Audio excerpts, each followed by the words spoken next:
It may just be the case that Bonelab is a fine game I simply wish was different. Published and developed by Stress Level Zero, Bonelab is a follow-up to 2019's Boneworks, which, to this day, is still some of the most pure, unbridled fun I've had while wearing a VR headset. But Bonelab seems to shift its goal away from a physics-heavy single-player experience to one that is more concerned with user-generated content. In doing so, I have found it an enjoyable, if somewhat disappointing, sequel. Undeniably, it is technically impressive. Weighty and exaggerated physics give way to a freedom of movement that may be unmatched in VR, and levels occasionally shine with some truly impressive set pieces. Bonelab returns us to Myth OS, a metaverse developed and operated by Monaghan, a massive and irresponsible tech company that in no way resembles any real-world company. Where Boneworks kept its story somewhat cryptic and even surreal, Bonelab goes for a much more straightforward narrative. Sentenced to death by a virtual village of religious extremists, Bonelab's protagonist, without name or voice,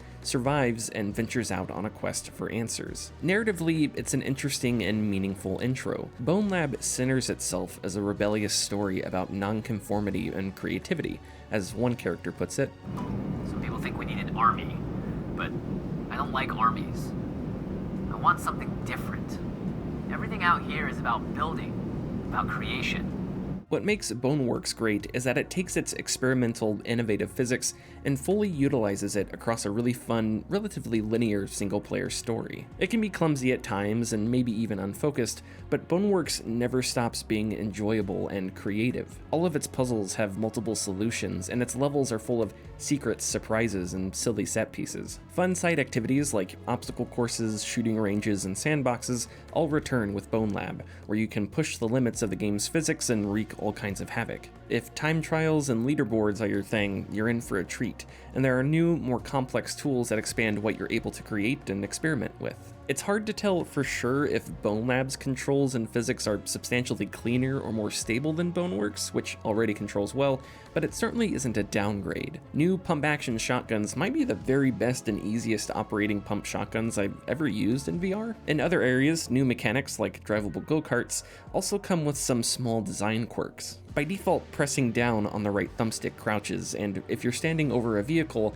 locks you to the seat. Physically crouching, though, while still possible, works inconsistently. Sometimes the game lets you crouch on your own, other times it behaves as if it's compensating so you can sit down and keep playing without changing any settings. I believe this was a design decision made so, among other things, you don't have to drive while standing, but it results in an awkward crouching system. It's a little detail, but I still wish there were a more elegant option here, as I do prefer to crouch and duck on my own rather than with controls. The major addition Stress Level Zero brings to Bonelab is avatars, which change not just how you appear, but also your size and abilities. The strong avatar ups your strength, reducing recoil and making objects easier to pick up. The tall avatar, as the name suggests, turns you into a giant, lanky Dark Souls enemy. Weapons become miniature versions of themselves in your hands, and it's a little trickier to work and reload them. Eventually, you gain the ability to change your avatar at will, giving you multiple bodies with different traits that can all be used to solve puzzles in different ways,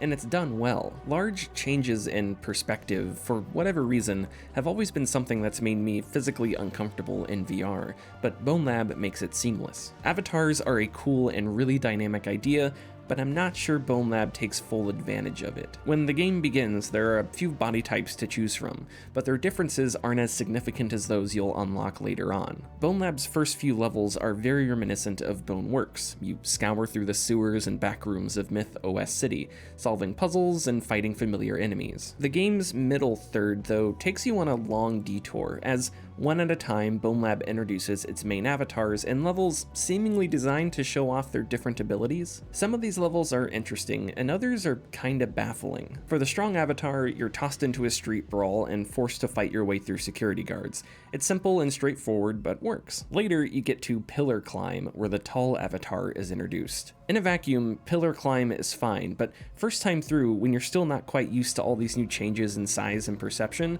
Pillar climb is kind of an awkward and cramped mess. You're supposed to use the avatar's height to climb, but as you make your way up, enemies attack you from odd angles, and there are small airborne enemies that hit you and force you to change into different avatars, which aren't as useful. It's a really strange way to introduce an awesome concept, and that goes for all these levels as a whole. They are a confusing and frustrating way that Bonelab goes about introducing and implementing its biggest new gameplay feature. The single player's latter third returns to a Boneworks-like pace, and while it does lead you through levels where you can use your different avatars to solve puzzles, it's too little too late. I got through the ending without needing to change avatars too many times, completed Bonelab's story in about 7 hours, and came away pretty underwhelmed. The themes and story Bonelab establishes at the beginning, of a free thinker cast out from a village of cultists and what involvement Monogon employees had in the simulation, gets set aside and reaches an abrupt conclusion. Once you've unlocked all the avatars, you can go back to Bonelab's side activities and even its previous levels and switch at will, and there's some fun to be had there. But it's also disappointing that I'm left to backtrack and find excuses to use an awesome gameplay mechanic, rather than that cool gameplay mechanic being more thoroughly worked into gameplay. There are other VR games with similar changes in scale and perception, but none with Bonelab's physics nor Stress Level Zero's creativity, which both Boneworks and Bonelab are a testament to. That Bonelab's single player is short and not built more with these avatars in mind, I feel is a wasted opportunity. Even Bonelab's soundtrack and ambiences feel limited when compared with Boneworks, which has some great mysterious mood-setting ambiences and other fantastic moments where the soundtrack kicks the game into a higher gear. Bonelab has some great moments too, but its soundtrack and ambiences seem more haphazard, out of place, and repetitive. In its entirety, Bonelab doesn't communicate the same sense of mystery, abandonment, intrigue, and fun that Boneworks does. And this is where Bonelab may just be a game I don't want. I can't say for sure, but maybe the single-player story was never really a focus, and instead it's user-generated content that Bonelab is really concerned with. I am definitely excited to see what kind of mods and avatars people can create.